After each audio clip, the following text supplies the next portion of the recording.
Quando eu escrevi o livro Reavaliando Verdades Distorcidas, eu escrevi aquele livro porque eu falava nos meus seminários, olha, Allan Kardec disse isso, Allan Kardec posicionou isso. E muita gente chegava e dizia, Jacó está colocando palavras na boca de Kardec. Até que chegou um ponto que isso me incomodou, porque eu não estava inventando. Sim. Aí foi até a minha mulher que disse, por que você não escreve então? Aí eu digo, então vou pegar os principais trechos. Fez um compilado. Vou fazer e vou dar a minha explicação junta. Quando eu terminei a obra, já com ele impresso, eu peguei 10 grandes vultos do Brasil e mandei um exemplar para cada um. E pedi, eu gostaria que você apenas me dissesse se você concorda, discorda, ou se você quer fazer algum comentário. E para você ficar tranquilo, eu nem ao menos vou contestar o que quer que você diga. Eu vou só receber a sua resposta e lhe agradeço antecipadamente. Das 10 autoridades para quem eu mandei, 10, uma pessoa me escreveu, uma única. Recebi o exemplar, muito obrigado. E somente esse E comentário. somente isto, sem uma única palavra.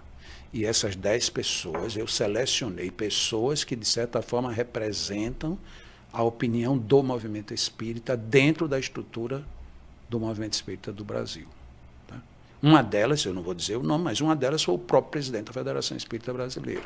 Uhum. Então, esse povo não foi capaz, de nem ao menos, de dizer eu discordo do seu livro. E não dizer por quê. Só dizer isso. Eu recebi e eu discordo. Pronto. Mas ninguém foi capaz de dizer absolutamente nada. Por quê? Porque todo mundo entrou na onda na zona do desconforto. Porque agora não é mais um escritor, não é um jovem, não é... Não, agora você está com o texto de Allan Kardec e você tem embaixo do texto o comentário de uma pessoa. Então você pode até dizer, não concordo com nenhum dos seus comentários. Mas e o texto de Kardec? Você diz o quê? Esse é o desvio em que o movimento espírita entrou e está com muita dificuldade de sair. Muita. Porque há uma certa, é uma palavra muito ruim de dizer, mas há um certo poder da gerência administrativa em blindar que ninguém toque nesse assunto. Você acha que existe também uma vertente no sentido de que é confortável que as pessoas não pensem por elas mesmas? Lógico. Porque principalmente com o advento da internet, porque antes era só livro, às vezes tinha dificuldade da leitura, de adquirir o livro, talvez por condição financeira, mas hoje com a internet a informação está aí para todo mundo. Então as pessoas estão se comportando como manada e num sistema que as condiciona a não pensar e não pesquisar por elas mesmas. Exatamente. Pode falar. Eu ouvi uma entrevista de um grande escritor brasileiro na televisão, Rubem Alves. Sim, sensacional. E o entrevistador era um programa na TV Cultura, que, se eu não me engano, era Sem Censura o nome do programa. E ele disse, lá no meio da entrevista, ele disse, olha, onde eu sei, você era pastor e você foi expulso da sua igreja. É verdade? E ele disse, é verdade, é público e notório.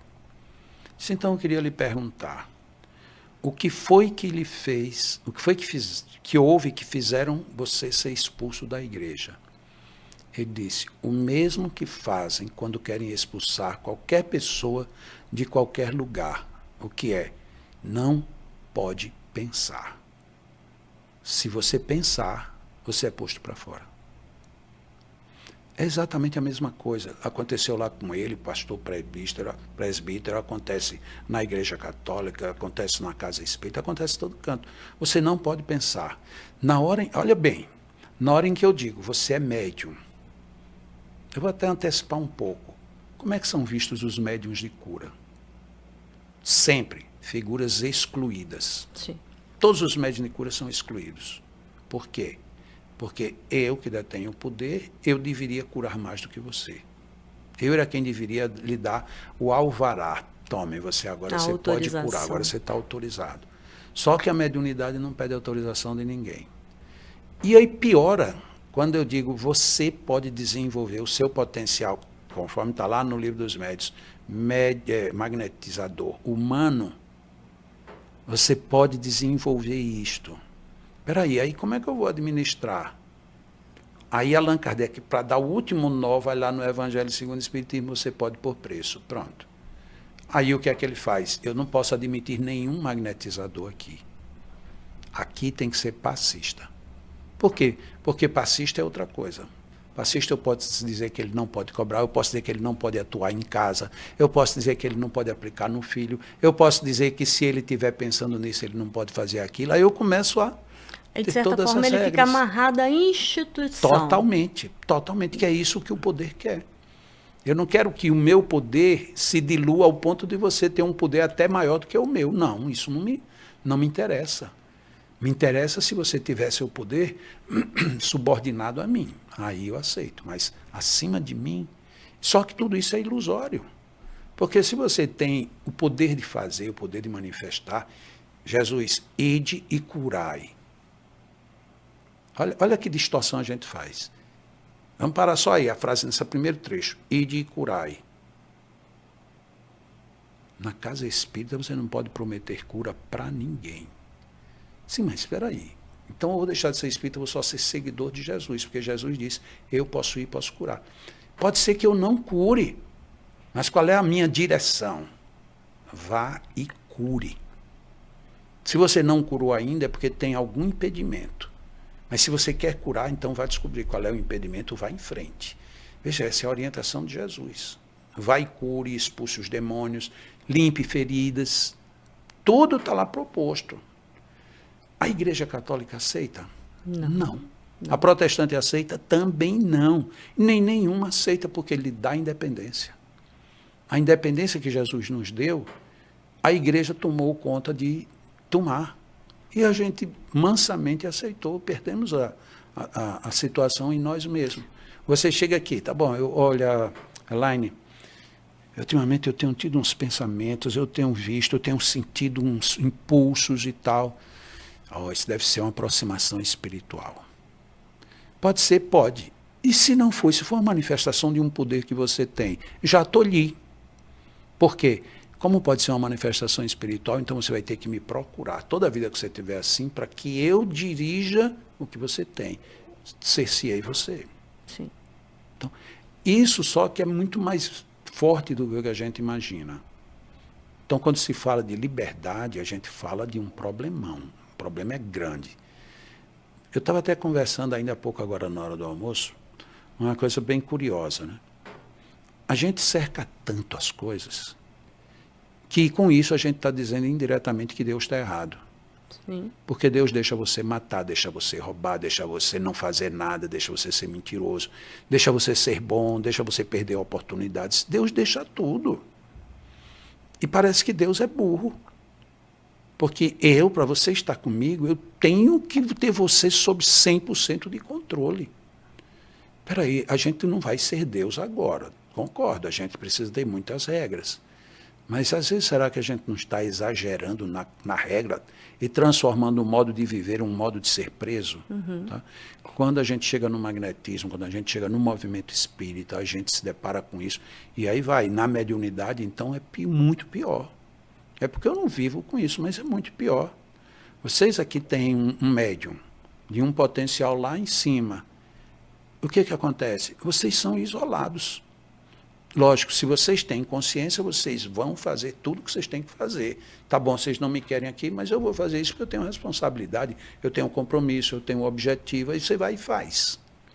Mas no sistema, você está fora. Totalmente fora.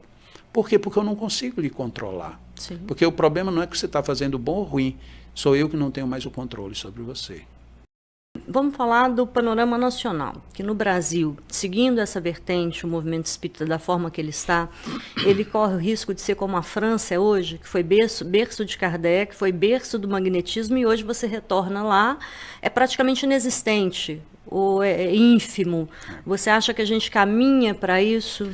Eu acho que caminha, Elaine, até porque a parte mais forte que tem do movimento espírita é a dita parte filosófico-religiosa, né? Não pela filosofia, mas mais pela questão religiosa. E o que foi que a gente fez com isso? A gente tem transformado a religião em igreja. Aí caímos na outra grande distorção. Porque o espiritismo ele não tem características de igreja, não tem.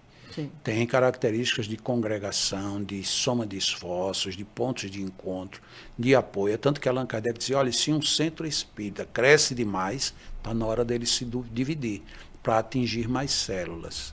Então, a visão de Allan Kardec era diferente da nossa. Então, a nossa que eu digo no contexto, né, é de juntar todo mundo aqui para eu dominar todo mundo.